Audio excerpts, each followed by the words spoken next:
it's me, Dantes. And today's video, maglalaro tayo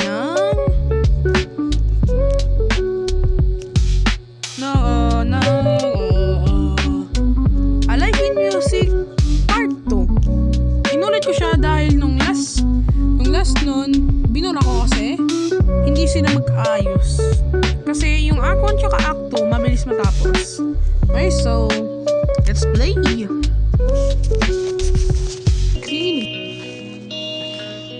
Naginip pa ito si Antonio. Naginip. Dun.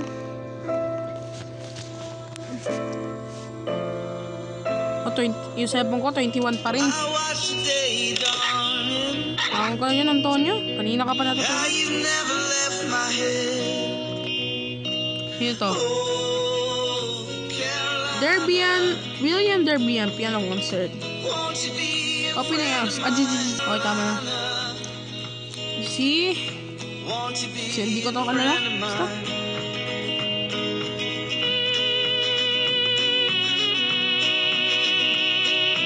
Hey guys! Okay, kakalahat. Gaganon ko lang para marinig niyo ako. Do you need a hand? No, don't worry. 20 minutes and we're ready to eat! Okay. Out the way, Lulu. Your food is coming too. Lulu or Lulu? Wait lang. Lulu ba o Lulu?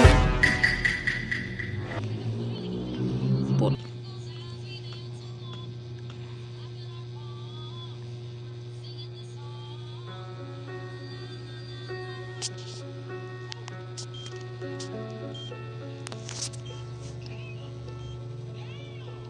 Okay.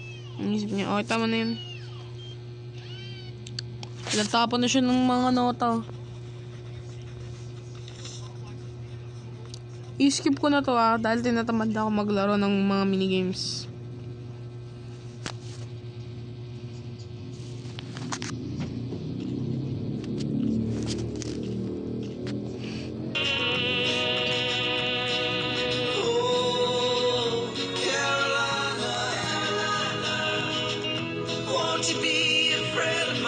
Parang ako nito parang parang sa may pag-lapin ako yan.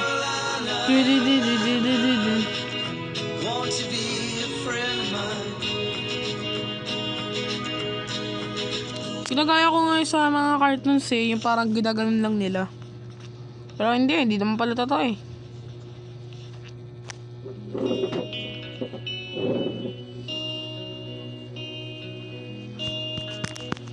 Please yourself. Sheesh. I see the city in the morning, and I remember all you said. Everybody in Luli are sitting down to eat. I'm coming.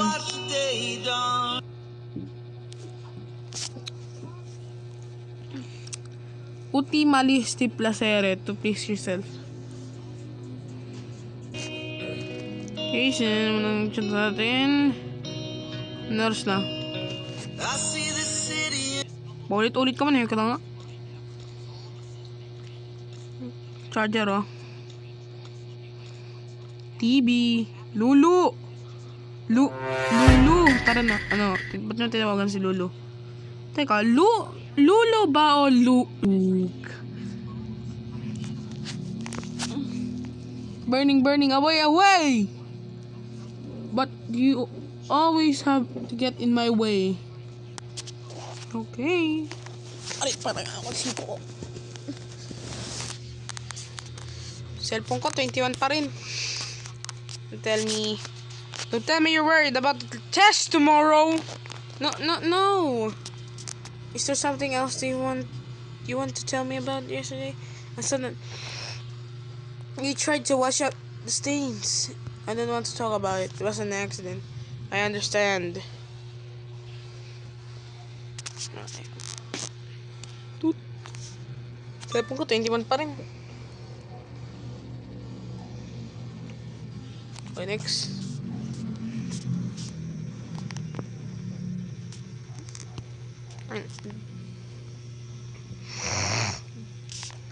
Mm. Ito yun.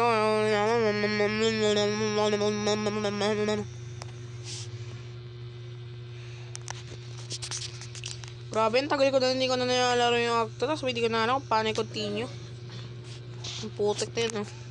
Good evening, Sylvia. This is Antonio and I am contacting you about the sweatshirt. Tell me where I can meet you tomorrow. And I'll give you what I owe. All the best. P.S. Well done for the show. You're really good. Paano to? Tapos ko na ibasahin. Paano to? Pwede ka ba? Okay, so, good evening, Antonio. This is Sylvia's secretary.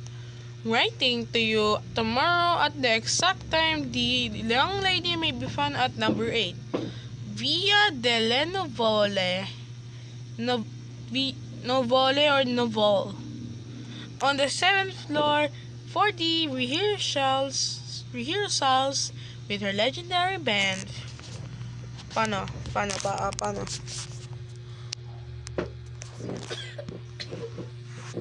I am deeply sorry to inform you that unfortunately she will be occupied all afternoon. I would strongly suggest that you propose another date for the exchange and I wish you a very pleasant evening. Haha, XD, haha. Okay, tama na. I don't know if that's my connected to what I was asking or if it might be to do with the fact I washed a Radio Man sweatshirt that I've never seen you wearing. They lent it to me to cover the stains. It was usual a lot, was it? Dad, let it go. Fine, I see. Haven't asked anything. Si Paolo. Si Antonio pala. Tatay niya pala si Paolo. Bundok joke. Butangan naman ito nilibada, no?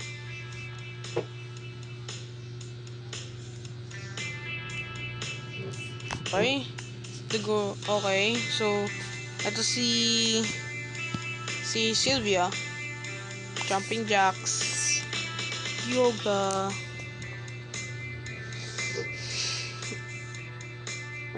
Number 4.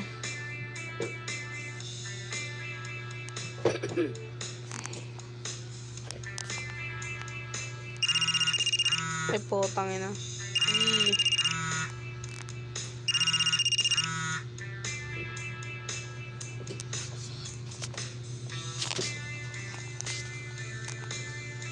Hindi ko sorry na. Okay, Antonio's message. Uy, ba't ayaw mag-message? Bilis!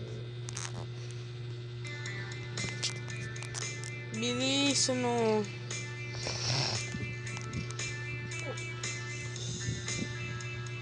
Ano to? If you should happen to be free, we might... Good evening, this is Antonio's secretary.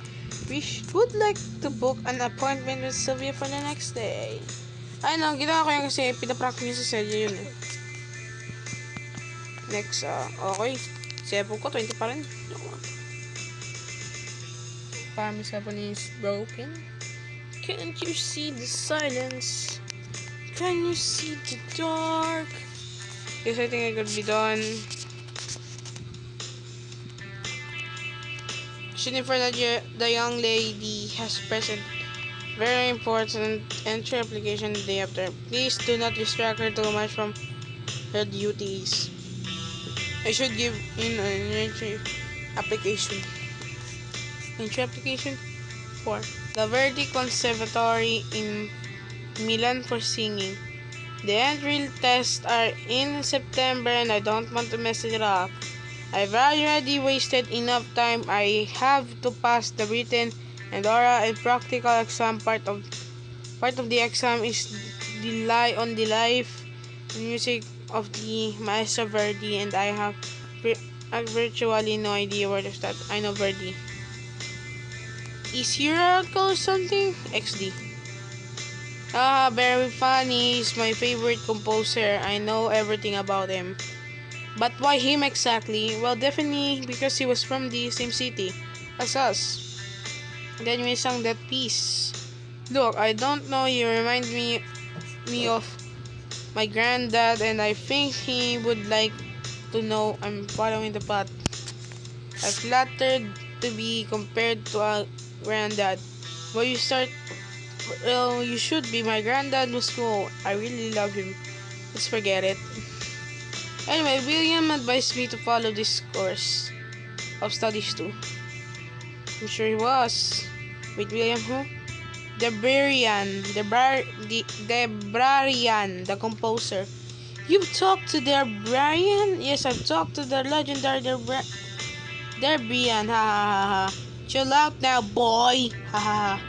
Talk to the big world. He complimented me and the band in the changing rooms. When you... Sapong ko, 20 pa rin. Adults use that term to make themselves seem grown up. A lot of them see their minds at the same age as ours. I can say you're wrong. Well, also true that not all the grown-ups are adults and vice versa. Listen up though, since you know everything about Verdi, why not give me a hand with my research? I read that Verdi didn't live very far from Parma. Maybe we could visit his home together. You mean Villa Sant'Agata? I've been there last time. Ay, nangangati yung elbow ko. Sapang ko, 20 pa rin. Exactly, I was sure you'd know. So it'll be easy for you to explain to me how the maestro lived in his natural habitat. I don't know. Go on. Skip na natin.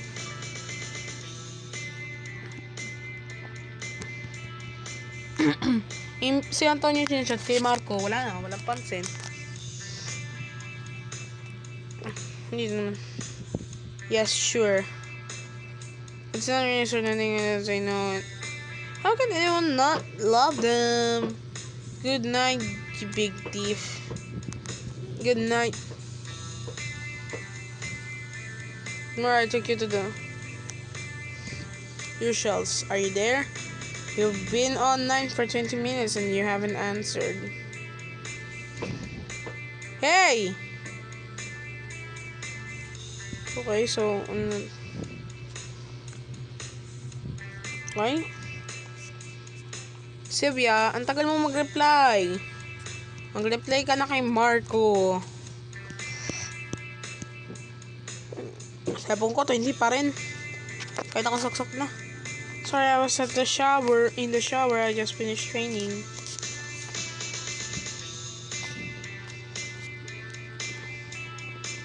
Okay. Sylvia, mag-chat ka dyan kay Marco. Hello, bata. Cellphone ko, 20 pa rin.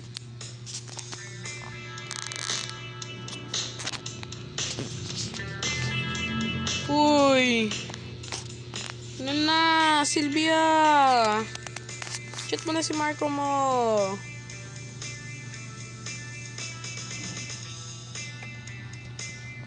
Okay, parang kiklik ata tayo ng mga kung ano-ano, Marco. Ayun nung pala eh. Okay. Yun lang ang part 2 ng A Life in Music. So, bye-bye na guys. See you tomorrow.